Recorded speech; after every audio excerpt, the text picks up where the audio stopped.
Welcome to On the Edge with April Mahoney Brains. Here, this is the spot where the conversations are pointed, the guests are sharp, and the responses are never dull. Did you bring your thinking caps? Because it's time to put them on.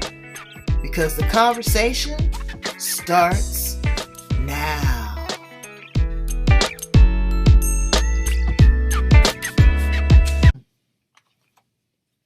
Welcome to On the Edge with April Mahoney Brains. Here we are. We're back at the spot.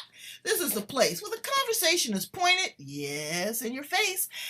The guests are sharp, and there she is, and the responses are never, ever dull. Today we have Christina Veselak. This is going to be very interesting, brains, okay? If you are experiencing any sort of dis-ease when it comes to addiction, Christina says that protein could be the fix. Now, I've never heard this perspective before, and she comes with a lot of credentials. She is a licensed psychotherapist and a certified nutrition. Her specialty is mental health nutrition.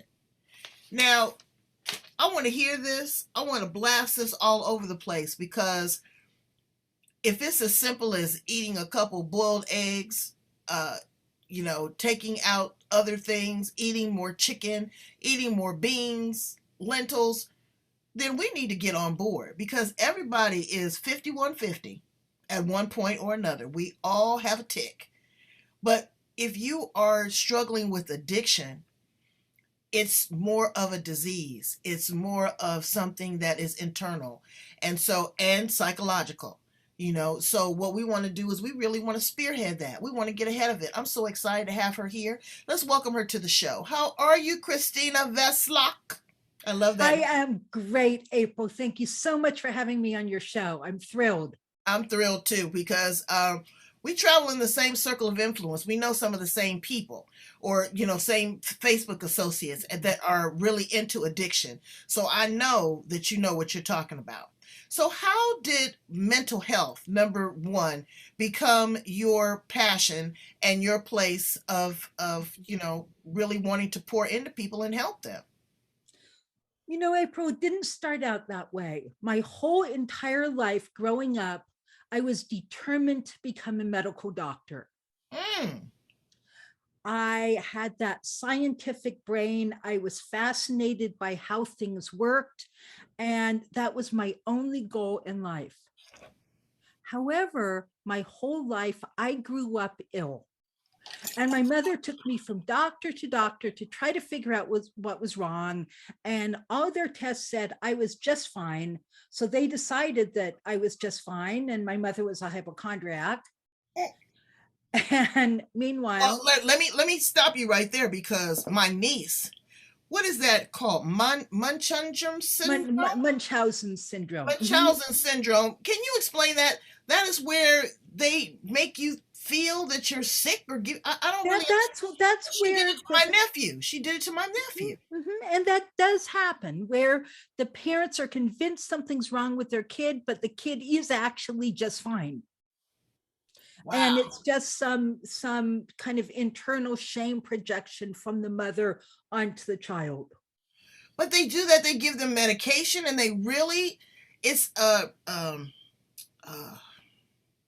it's really damaging to the child. Yeah. Right. But I mean, it's hypochondriac pushed off on somebody else. Yep, exactly. Wow. And that's what they decided my mother had. However, I actually really was sick. And I was getting sicker by the day. And by the time I finished college, April, I had the smarts to go to med school. I had the grades to go to med school. I didn't have the stamina to go to med school. And it broke my heart.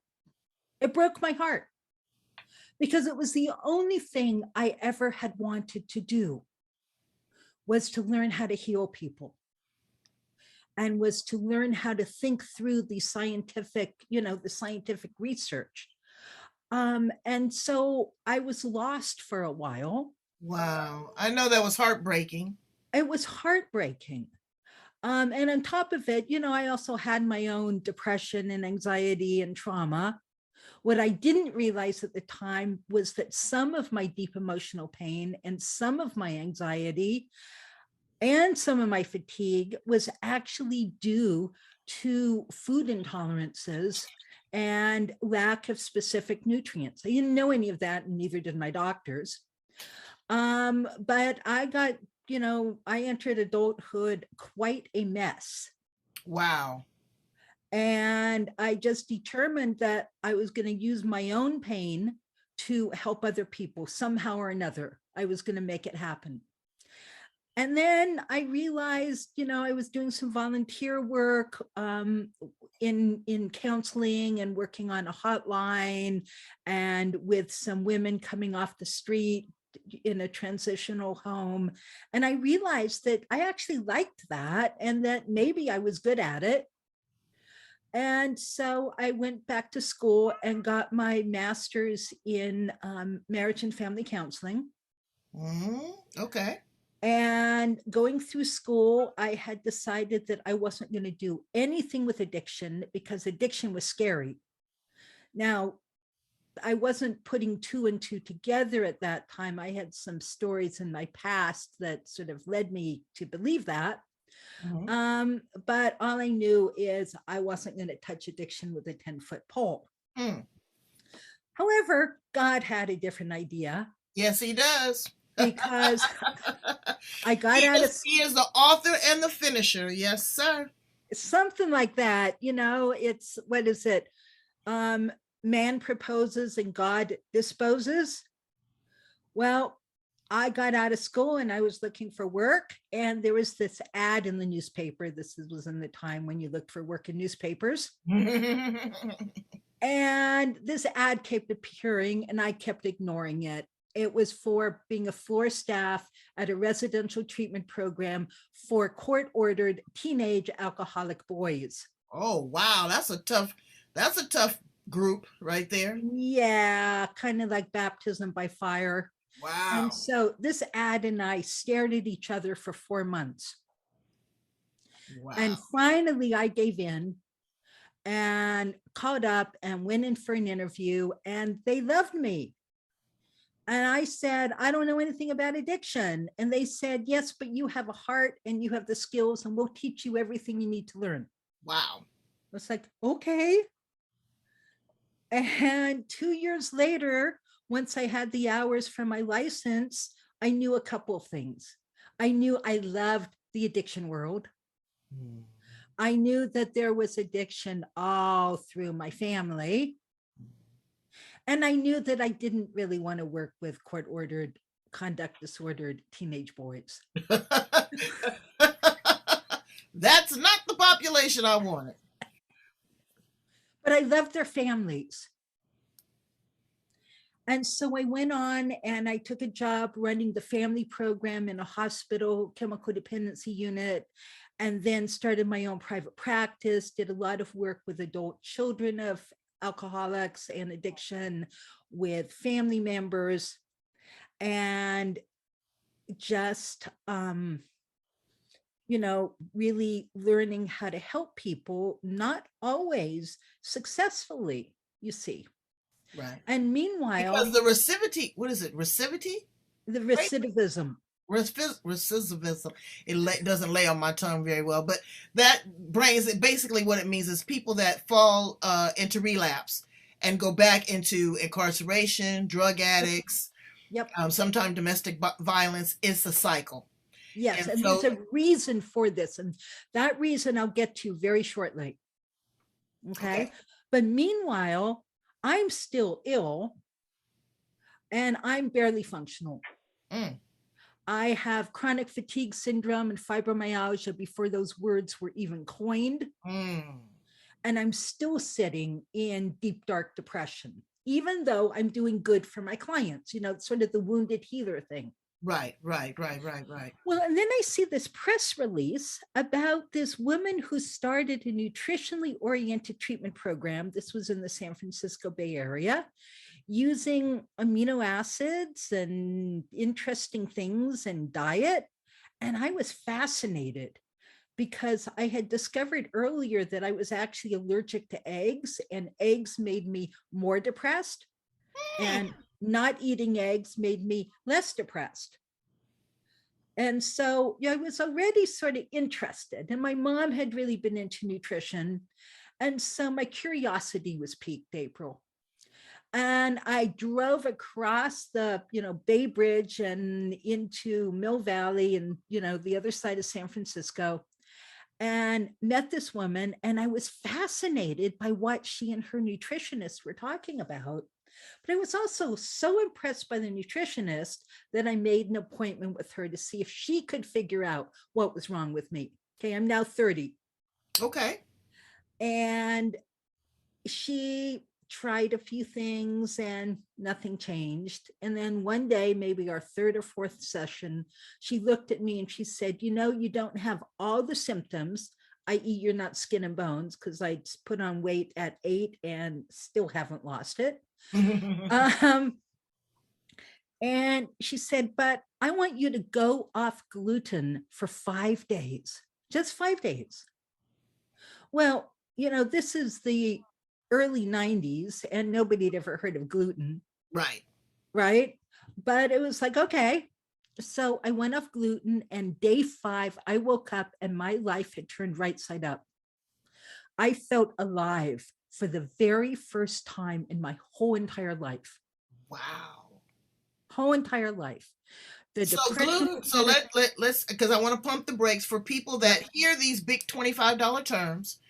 I want to, yeah, I want you to be clear, because it's like, to me, sometimes these marketing things, and we'll talk about nutrition a little bit more, but sugar-free, fat-free, gluten-free, all, a lot of times, in my opinion, that's also a marketing strategy. It sure is. And So tell people really what is gluten and what type of foods gluten is in.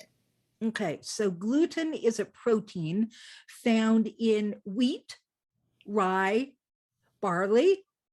So things we make all of our flours out of and all of our baked good out of. And commercial oats, because oats are actually contaminated in the field and in the factory. Girl, we're not gonna talk about Monsanto, but anyway. That's true. That's another show. That complicates things tremendously. But so all of this, so gluten containing foods, and 30 years ago, now when you go to the supermarket, gluten-free is all over the place. Is it really though? Because it really well, you've got genetically modified. Yummy. And it's yummy. It is, but see, another thing about gluten, isn't it like a filler or a binder that expands the rice, or expands the flour? What is it that it binds to and stretchy? It's what makes it stretchy. It's what allows, it's what holds things together, holds cakes together, holds breads together, allows bread to rise. Okay, that's what gluten does. It's sort of a stretchy, elastic thing. Now, it is primarily in, like baked goods. Is it in pastas? Is it wheat? Anything that's made out of wheat. So April, here's a funny story. It's sort of a sad story too, but way back when I first started figuring this out, I would go out to breakfast with my husband, and they'd say, do you want toast? And I'd say, no, I'm allergic to, wrong word, but I'm allergic to wheat. And they'd say, oh, that's okay, we'll bring you white bread. Okay. But the flour is made from the wheat. It's the flour, whether it's white flour or whole wheat flour, it's all still coming out of wheat that you grow in the ground. Right. Okay. And so my life turned around by day 5. It was the most astonishing thing I'd ever experienced in my life. So I called up my mother, and there's a technical name for part of this disorder, and it's called celiac disease. I've heard of celiac disease. Yep. Well, I call my mother and say, my therapist, my nutritionist thinks I might have celiac disease, and there's dead silence. Dead. I say, Mom. She says, you were diagnosed with that when you were 2 years old, but they didn't tell me about gluten. because they didn't know about the gluten connection when I was 2 years old. Mm-hmm. And so I grew up ill. And then in those days, they thought that you had to be skin and bones to have Oh, yeah. celiac disease. Oh, And yeah. I wasn't. And that's how the diagnosis got completely lost, April. Wow. Lost. So here I am now, missed my chance to go to med school, but now I'm a psychotherapist, loving it, good at it. And now I'm discovering that, at what you eat or don't eat actually matters to your mental health Mm-hmm. and your emotional well-being. And I was so impressed by the nutritionist I went to, and all the things I was learning. And I started taking different amino acids and fish oil and other things that just kept on making me feel better and better and better. And I went and got the same training and other training and started getting training in functional medicine and put it all together. And I didn't realize that I had become an expert, but somewhere along the way, people started treating me like I was. And it was like, oh, well, maybe I know something. So let's fast forward it a little bit to actually the correlation between addiction and protein. How do they work together? Okay, so here's what I learned is that what we eat matters to our emotional well-being for a couple of very specific reasons. And the first reason is that we have these brain chemicals. They're called neurotransmitters, and they run our mood and our behavior and our energy and our ability to sleep. Okay? If they're in balance, we're in balance. If we have enough of them, then our emotions and our reactions are accurate to our environment. We're sad when sad things happen. We're angry when bad things happen. Okay. But we're able to relax. We're happy when happy things happen. Where they're accurate. We're able to relax and sleep. We're able to wake up in the morning, but only when these neurotransmitters are well fed and in balance. So here's my motto. My motto is that it's our brain's job to allow us to cope with stress gracefully. Isn't that nice? Well, it is, but it can be, I don't know. I'm trying to think of the right word. But April, only if our brains are fed optimally. Right. We have to feed our brains what they need in order to function optimally for us to be able to cope with stress, for us to be able to feel good and do all the things we want to do in our life. But you see, in our society, we're not taught why we should eat, right? We eat because it tastes good. We eat because it's fun. We eat because we're hungry. No, that's what one of my guests said to me. She said, "Are you eating for entertainment?" And I didn't think about it. And I was like, well, yeah. And we do, right? We eat for social reasons. Mm-hmm. Most of us do not eat with the idea of feeding our brains and our bodies what it needs to function at our best, what we need to function at our best. We don't think about that when we make our food choices, but we should be. Well, I mean, most people live to eat instead of eat to live. Bingo. And okay, so let's clear the slate. Let's think about, again, brains, what we are putting in our mouth. Because what you have to understand is that we are what we eat. Yep. And our brains are what we eat. Right. And what we also are is what we eliminate or we don't eliminate. Leaky gut health is on everybody's tongue right now. Because again, if you got a leaky gut, it's going to cause inflammation and just one thing after another. So you're in this space with people that have addiction. How did your light bulb go off to say, hey, this protein thing is really going to help people get, to adjust? Yeah.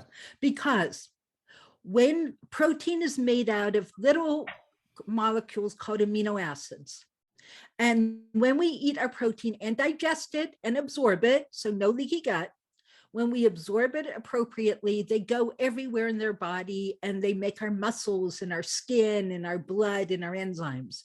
Some of them get into the brain, and especially if they carry vitamins and minerals with them.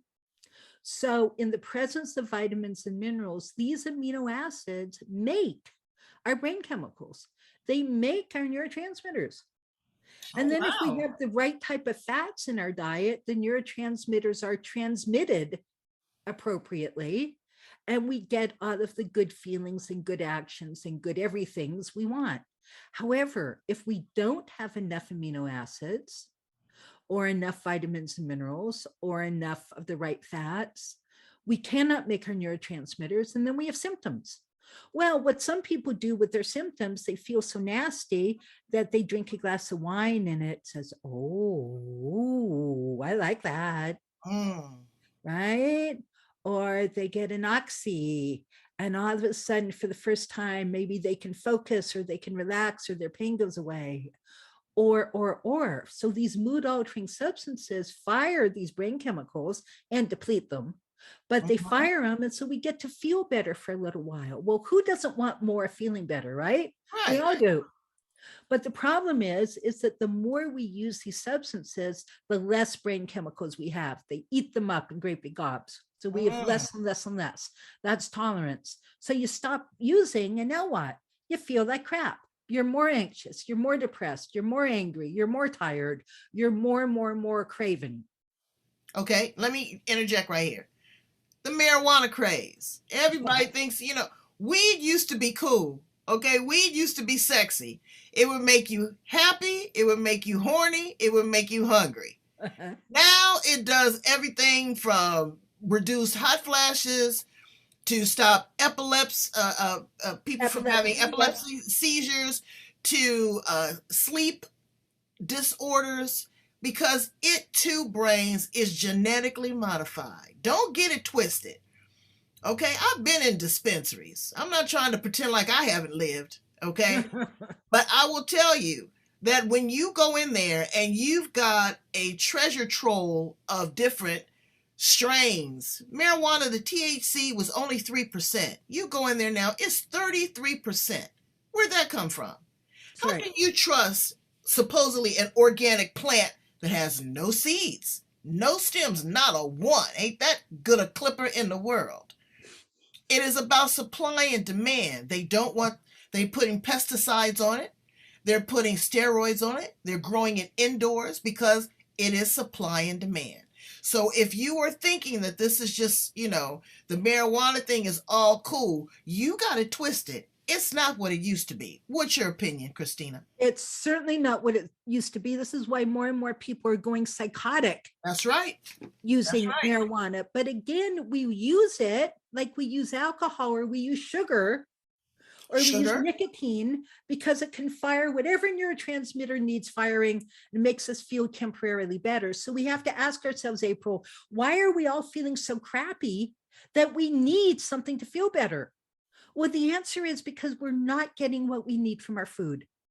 Either we're not getting the nutrients because they're not in our food anymore, or we're just making poor choices because nobody's told us that it matters to our mental health, to our emotional well-being, or to our addiction recovery. Because you see, when we stop using, our neurotransmitters are so depleted that we feel even worse. What makes our neurotransmitters happy? Protein. Mm. The amino acids from protein directly make our neurotransmitters. Directly make our neurotransmitters. So if we're not eating enough protein, we cannot make our neurotransmitters. Our brains cannot recover from addiction. Mm. And so we'll continue to have symptoms. We'll continue to be depressed. We'll be anxious. We'll have insomnia. We'll be irritable. We'll have ADHD, on and on and on and on. And what do the doctors do? They want to give us more medication to tweak the brain, not fix it, not feed it, not identify the underlying driver, but just sort of shift some things around. And Mm. so now we're addicted and dependent on more medication, just different ones. Now I say this with all due respect because you've done the homework. But are there case studies? Are there other doctors that are looking into this? I know that you are a Since the trailblazer. 1950s. Wow. Okay, this is not new information, April. It just hasn't made it to the mainstream. I'm not quite sure why. Because all you Because have you to know do why? actually You know is why, why? Christina? Because well people aren't big business. Sick people are big business. Uh, Addiction is big business. The it's beds huge in the business. hospital is big business. Street corners is big business. And medication for mood disorders is big business. Not eating protein every 4 hours to give your brain what it needs to function and stabilize blood sugar. So you see, there's something else that eating protein every 4 hours does for you. First of all, gives your brain the amino acids it needs to make more neurotransmitters. Mm-hmm. But secondly, it keeps your blood sugar absolutely stable. Well, reactive hypoglycemia is something that a lot of conventional doctors sort of roll their eyes at because they've not actually looked at the blood studies. Okay, they haven't looked. But the reality is that if you give somebody recovering from a substance use disorder a 5-hour glucose tolerance test, they're diagnosable with reactive hypoglycemia. What does that mean? That means if you eat sugar, your blood sugar goes up really fast. It drops really low, really fast. Mm. Well, if blood sugar drops really low, either because you ate too much sugar, and most of us do, or because you've just skipped 1 or 2 or 3 meals because nobody's told you that it matters, what happens? Adrenaline kicks in. Mm-hmm. Whenever blood sugar drops too low or too fast, we get an adrenaline spurt or 2 or 3 or 10. All right, so let me pump your brakes right here, because I'm paying close attention to this. I'm gonna listen to this 3 or 4 times. But now the big thing is intermediate fasting.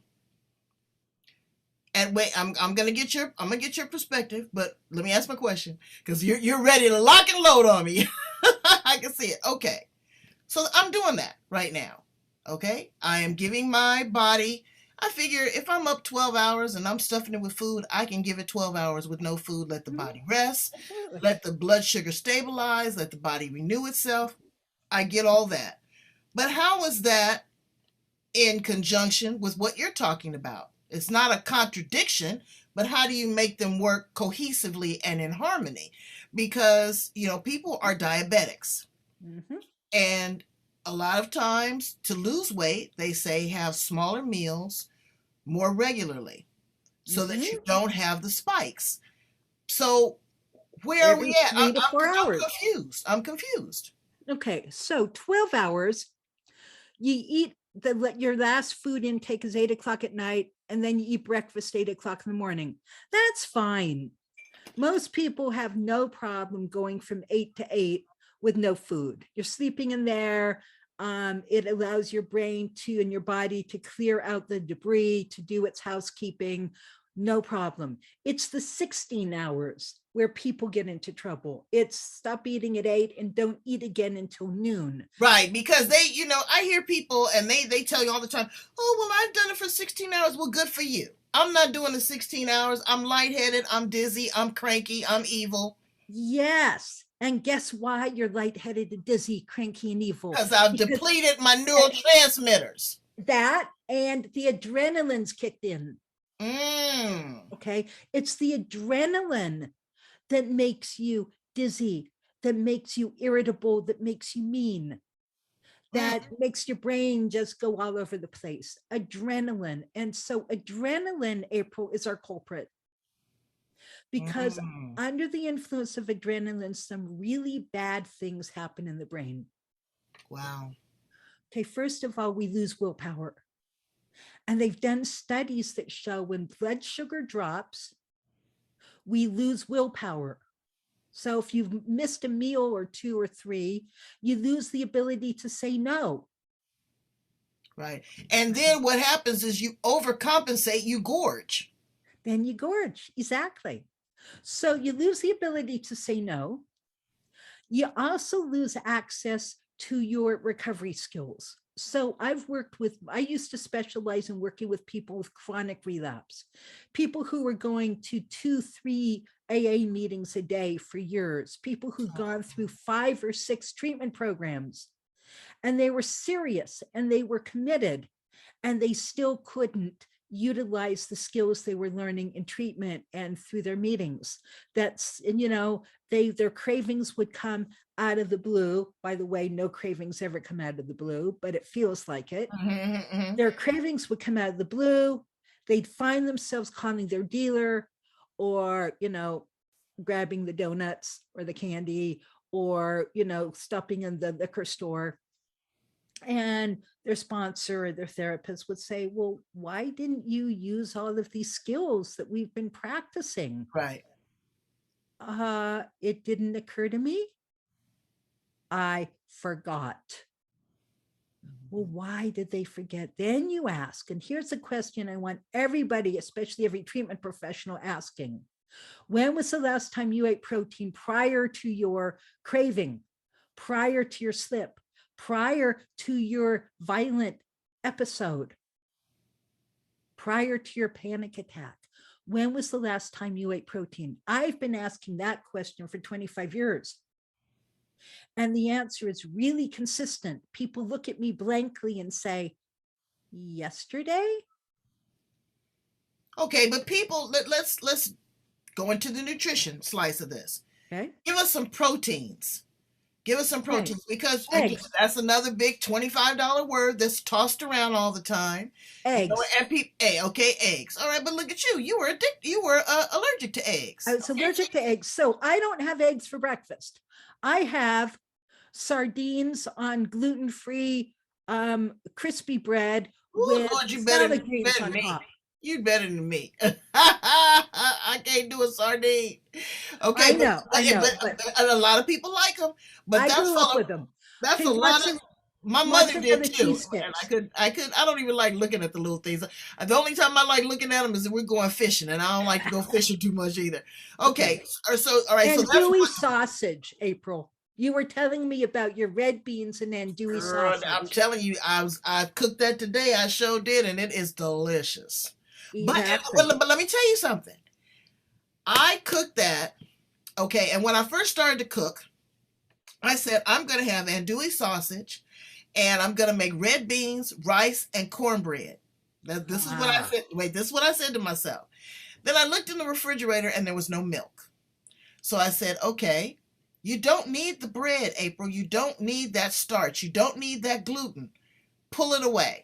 Okay. Then I said, you know what? My husband's, originally from New Orleans, so he loves the red beans. You just can't have it without rice. But I said, I'm not going to have it with rice. Christine, I went in there. I made that andouille sausage with some peppers and some onions and put just a little bit of brown sugar on it. Put it in the oven and made them red beans and rice. I done had 3 helpings. And I feel good and I feel lightheaded because I got a lot of protein. Yes. I got a lot of, those beans really did it. So beans, lentils, what other kind of proteins can we have? Okay, well, so all your meats, right? Your chicken, your beef, your pork, all your meats, all your fishes, your shrimp, even, the Greeks really love octopus. Okay. Calamari, mine got to be cooked. Okay, so I get that. Okay, what about people that are, vegan, vegetarian? See, there's a lot of people that don't like that. And I've heard, I don't know, brains, I'm just asking the question. Don't be looking at me all sideways. But they say that there's a deficiency because they're not getting the protein that they need in the amount that they need. So it's harder. Take supplements, right? You can take supplements. You drink protein drinks. You add the right amino acids. There's not a whole lot of the amino acid tyrosine in your, beans and your lentils, but you can buy tyrosine over the counter, and it's what your brain makes dopamine out of. And gives you alertness and brightness and, the sense of well-being and life. So you would take that just like you take your vitamin C and zinc and all the rest of that stuff. Exactly. And we've got 4 neurotransmitter systems in our brain. 3 of them are made out of just one. So, Christine, I want to ask you about amino acids. What are the benefits? They turn into neurotransmitters within 20 minutes, April. They can turn off a panic attack. They can turn off a craving, say a craving for cocaine or meth. I can turn that off within 20 minutes by using the amino acid L-tyrosine. Now, is that something, is that a prescription or is that something you get over the counter? What is that? You can buy it from any vitamin store, from GNC, from Amazon. Really easy peasy. And it's safe because it's anti-addictive. Wow. Also, what do you think about supplements in a liquid form versus the capsules? Because a lot of times, it varies from manufacturer to manufacturer, just like anything else. Just get a good company. But they're saying, a good company, someone that you can research online, and then the liquid droplets work a lot quicker in the bloodstream. You can put a couple drops or whatever up under your tongue, right? You sure can. Or the chewables. Or we just open the capsule of the powder, dump it in water, swish it around, stick it in your mouth, swish it in your mouth for a little bit before you swallow it, go straight to your brain, making those neurotransmitters within 2 minutes. Now, how does this work as far as like weight loss? Does it helps with the craving of the addiction of eating? Sugar and crap, yes. Because we crave sugar and our carbs for different reasons, because sugar will fire whatever neurotransmitter is depleted. So sugar will give you energy. So when I'm really tired, I crave sugar. I don't eat sugar. I haven't eaten sugar since I was a teenager.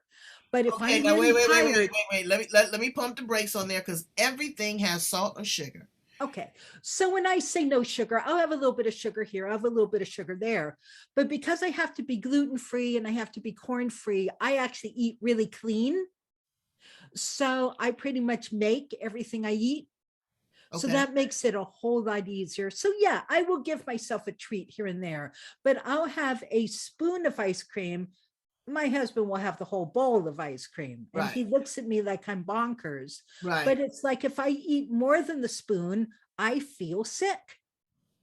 I get a hangover the next day. Sugar is so not my friend, but if I'm tired, I'll crave it. Other people crave sugar to, give them the warm fuzzies if they broke up with their boyfriend and they're crying. Right.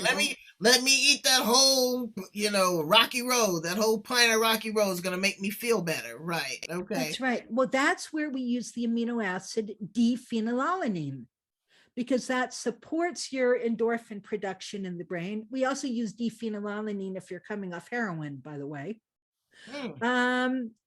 But it works to relieve pain, to relieve emotional pain, to give you comfort, to take the edge off loneliness or grief. And again, it's anti-addictive. And it's over the counter, brains. And it's over the counter. Amino acid each. So tyrosine makes your dopamine and norepinephrine. Tryptophan and 5-HTP make your serotonin. GABA makes your GABA, so does theanine, or at least supports GABA. The endorphins are made out of a whole bunch of different amino acids. Now, the endorphins are what relieve pain, give us numbness, help bring us a sense of comfort. They're the warm fuzzies. Okay, but it's the endorphins that are depleted by opiates and opioids. They fire the endorphins and then they deplete them. Wow. But many people who have opioid use disorder don't eat. They eat sugar, but they don't eat protein. So they're not getting the stuff they need to rebuild their endorphins. So they're going to keep using, or they stop using. Now they have cravings because they have a starving brain and depleted endorphins and no way to rebuild them because they're not eating the right food. This is where eating protein saves lives. All right. So check this out. So now you have the individual that is going through recovery, Mhm. And I've seen this many times. I've seen people in recovery. I've worked in recovery houses with people. All this stuff, but they go from one addiction to the next. Yep. You may be off the, you may be off the heroin, but now you on the, you're at the place and you're on coffee and cigarettes Yep. And sugar. and sugar. Don't So forget the you, sugar. right. So and when I was in China, Christina, they would call sugar the white poison, sweet poison. That's what they call it, sweet poison. And now when I look at sugar, I've done really well. I used to, again, I would have coffee with my sugar and cream. Okay. Now I look at it and I can drink my tea with no additional sugar, which was a challenge. I backed away from that thing called soda, Yep. which was, I was a person that would get a refill. And now if I'm thirsty, I get water. Water is the best. I put a lot of ice if I get a carbonated beverage or soda because I still like it. I'm not going to deprive myself. But I am really watching that sweet poison and I'm going to really pay attention because I noticed that. I noticed the bread. See, bread is my kryptonite Mm-hmm. and it's the gluten in there. Yep. And I was looking at my belly and it looked like somebody had stuck an air hose up my ass. I was like, what in the... I said, what is all this? I couldn't wait to eliminate. And then you're gassy. And then when you use the bathroom, folks got to leave the house because you're stinking. So I said, let me just kind of pull back on this bread kind of thing. Yeah. I said, well, let me change from, one type of bread to another, maybe to a sourdough or something like that. It's in all breads. And when I don't eat it, like today, I was so proud of myself because we don't eat beans without some cornbread. That is a staple in the Black community. That just goes together. You got to sop up that pot liquor with a roll of bread, some cornbread. But I am really full, and I'm so happy that I didn't make the cornbread. Yeah, and you have a really clear I have brain. cleared. I feel good. I'm full. And your gut's better. My gut's better. Now, with the protein brains, when you cook beans, put just a little pinch of baking soda to get that gas off. Because if you don't, you'll be playing a tune all afternoon long. So you say every 5 hours. 4 to 5 hours. And if 4 you're to 5 hours. If you're premenstrual, right, and you got PMS, you need to eat every 3 hours. Okay. And will really help the PMS go away. And you can take some 5-HTP. Serotonin drops premenstrually as well. What a lot of folks don't realize, April, is that PMS for women is the highest risk time for relapse. Really? Most women, when we relapse, or actually when we're arrested, is premenstrually. Wow. So what's happening menopausally? Because I know that when I was having some hot flashes, girl, they was personal summers. They was beyond that. What I started to do was keep a food journal. Right? You better be taking notes because this is heavy duty. This can save your life. Okay? And a whole lot of money. Life. Absolutely.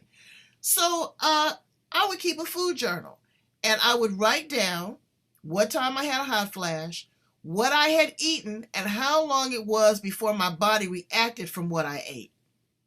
And that's when I got rid of the sugars. That's when I got rid of the soda. That's when I got rid of, other sugars. My breast was really tender from having caffeine.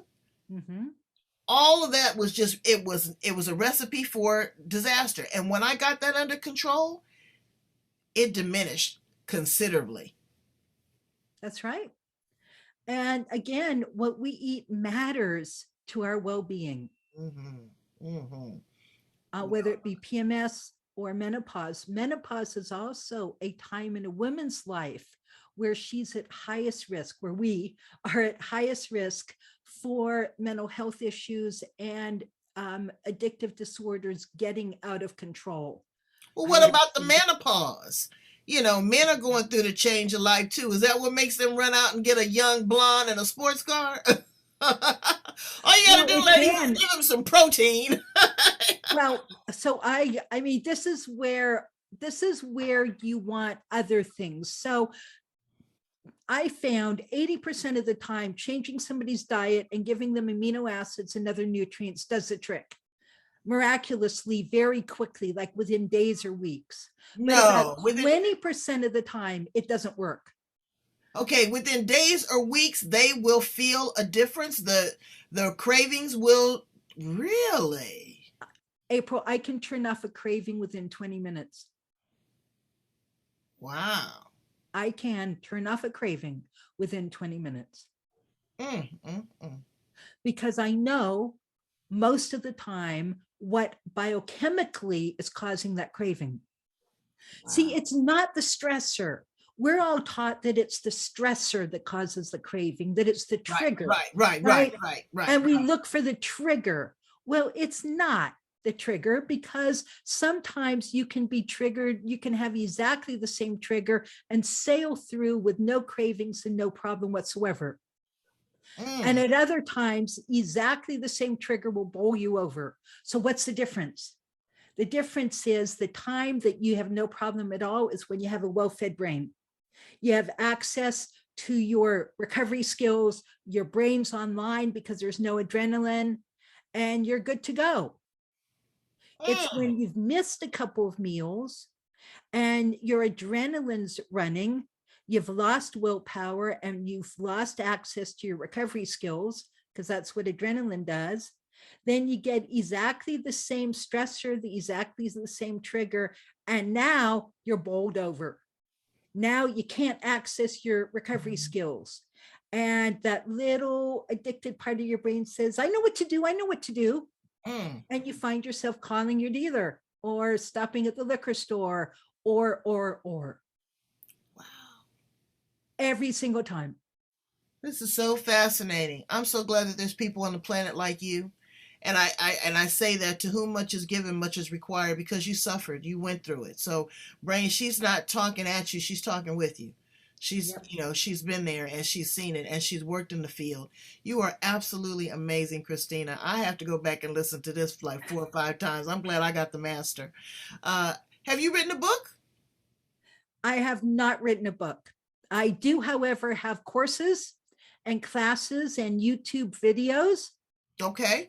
Tell my brains how to get in contact with you, please. Okay, the name of my school is the Academy for Addiction and Mental Health Nutrition, and that's the YouTube channel. But I want everybody to go to my baby. Okay, my baby, which is my brand new nonprofit, eatingproteinSavesLives.org. Eating protein Saves Lives saves lives. .org. .org. Okay. And everything I've been talking about, that information is on that website. And then if you donate as little as $2, you get access to our resource library, lots of information on how to incorporate protein into your diet, recipes, all sorts of good things. Brains, And we can't do nothing with $2. Don't you donate anything less than $40 or $50. Because you know what? You are going to spend that on something that's not protein. Okay? You're going to spend that on some sugar. You're going to spend it on some fast food. You're going to spend it on some bread. You're going to spend it on some alcohol or some drugs or some bunk weed. You know, so why not make the investment in helping save other people's lives? And if it is this clear cut, it is. And it is this clear cut. and if it is this simplistic, you've tried everything else. I suggest you try this. Yep. You let me know if one of my brains give you $2. I'm going to get them. I'm going to get them. April, my goal, because this message is so important and it's so unknown, that I want to shout it from the rooftops. And the best way to shout things from the rooftops in today's world, other than Facebook, is billboards. So I'm raising the money to put up billboards around the country, starting in the county where I now live right now, which has the highest opioid overdose rates in the entire country. Somehow I landed here. And I want to put up a billboard in downtown Wayne, West Virginia, letting people know that. How much does it cost for the billboard? $6,000. Okay, brains, I got to call out. I've got doctors, I've got lawyers, I've got teachers, I got preachers, and I even got some drug dealers. Okay, that want to do good. Sure. They want to get out this life. So what I want you to do is I want you to make an offering, a love offering. Okay, for everybody in on this planet has somebody that's addicted. Everybody, and just like they have somebody in jail. Please, please, please, I'm making a call to action. No less than $50. You can't do nothing with $2. That's an insult. That's not even worth her time. $50, $6,000 is chump change. I know. I'm putting a call out to some people that I know that got big money. Maybe they'll write you the whole check for $6,000. I would love it because I want billboards plastered across this country because April, we have known this information since the 50s. So what's going to be on the billboard? I know that you don't have it. It's going to be your telephone number, how to get in contact with you, how to get in contact with the program. Okay. Yep. And it's going to be, eating protein every 4 hours to help reduce cravings and relapse. All right. And then so what I'm going to do is I'm going to be sure to put that at the back part of the another call to action. At the back part of this, because I want you to heal, brains. That's why I do this. I don't do it because I get to wear a cute little hat. I do it because I LOVEYOU, truly. And when I came across Christina, and it was just amazing. I was like, I don't see how this is going to work. I just don't understand it, and I clearly understand it now. And whether you are addicted to drugs or food, or you got a little tick, and mental health, people are afraid, Christina, of people with mental health because they can't see it. I know. It's not an open wound. You don't know when a person's going to go from a flicker to a flame.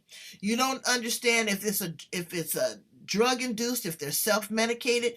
We don't know how to handle mental health, and everyone wants us to be so sensitive to people with mental health challenges. But it's like the homeless population.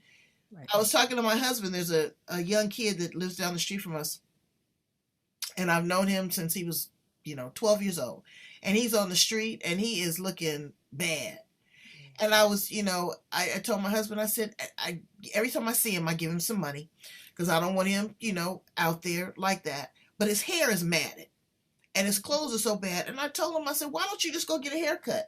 And my husband was telling me, he said, baby, you can't just go in there and just cut his hair like that. You put him in shock. Mm-hmm. He said, you could really traumatize. Just throw him in somewhere and just give him a shower. It has to be a gradual process.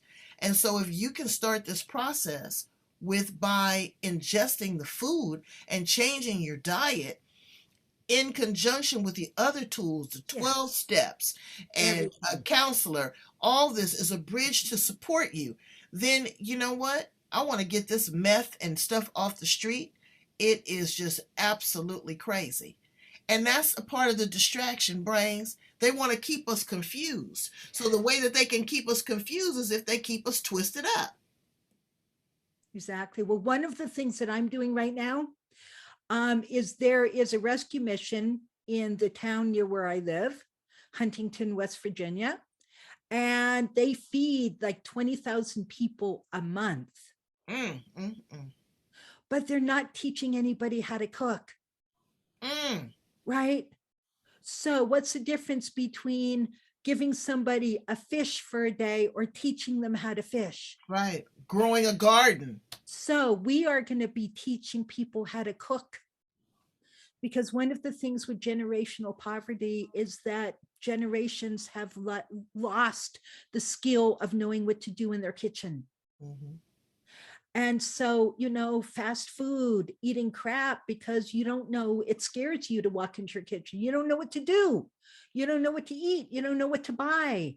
Well, they've taken home economics out of home economics is not even a part of the academic curriculum anymore. I used to love that. It's so sad. So many people now don't know what to do in the kitchen anymore. That needs to come back.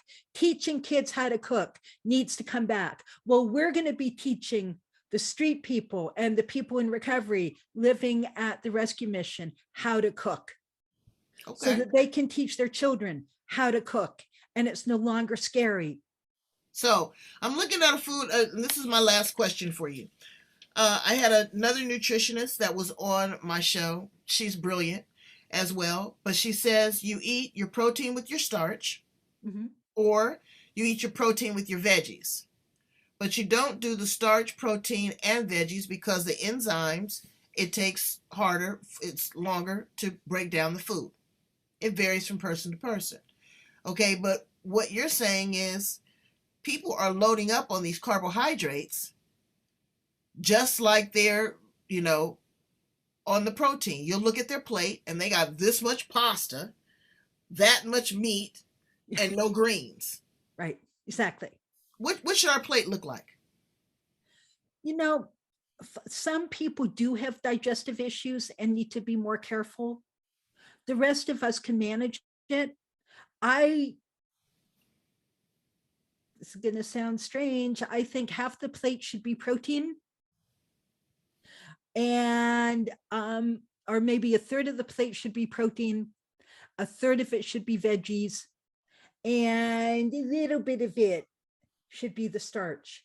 You Okay. know, you've got some fruit in there. Okay, typically we should be eating a minimum of, women, 40 to 60 grams of protein a day, no less than that. Mm. I know a lot of people who look at that and say, oh my God, you need to eat a lot more. And I know other people who say, that's so much food. Well, like So again, like you said, it doesn't necessarily have to be food. It can be supplemented with it supplements. can be supplemented. You can take protein drinks, all sorts of things. But so 3 eggs is 21 grams. Okay, half a cup of protein of cottage cheese is 20 grams. Piece of meat or fish the size of big palm is 20 grams. Okay, you can do it. But women, no less than 40 to 60 grams. Men, no less than 60 to 80 grams. Most of us need a lot more. The FDA says we should be eating 6 to 9 servings of fruits and veggies a day. Mm-hmm. 9. I don't eat 9. That's where I use a multivitamin. Yeah. Well, what I've Yeah. found too, I've read some nutrition books and I'm continuously looking at them, but I eat some fruit before I eat my meal. And that does something to really kind of get my digestive juices flowing. And get those And also, enzymes too, going. Grace, I tell people all the time, you got to watch your elimination process. You got to look back in there and see what's floating around. There's Yes, you do. cancer. Colon cancer is on the rise. Breast cancer, leaky gut. There's a lot of things that are happening by not paying attention. Your bowels are bleeding, your constipation, diarrhea. You're on one side of the spectrum or the other.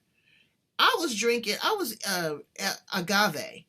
I thought agave was much better for me. That agave was worse than sugar on me. I don't know how it is on other people, but it was not my friend. No, it's not. It's not my friend either. So April, in my advanced class, I teach my psychotherapy client students, right? They're psychotherapists, they're addiction counselors. I teach them to ask their clients about their poop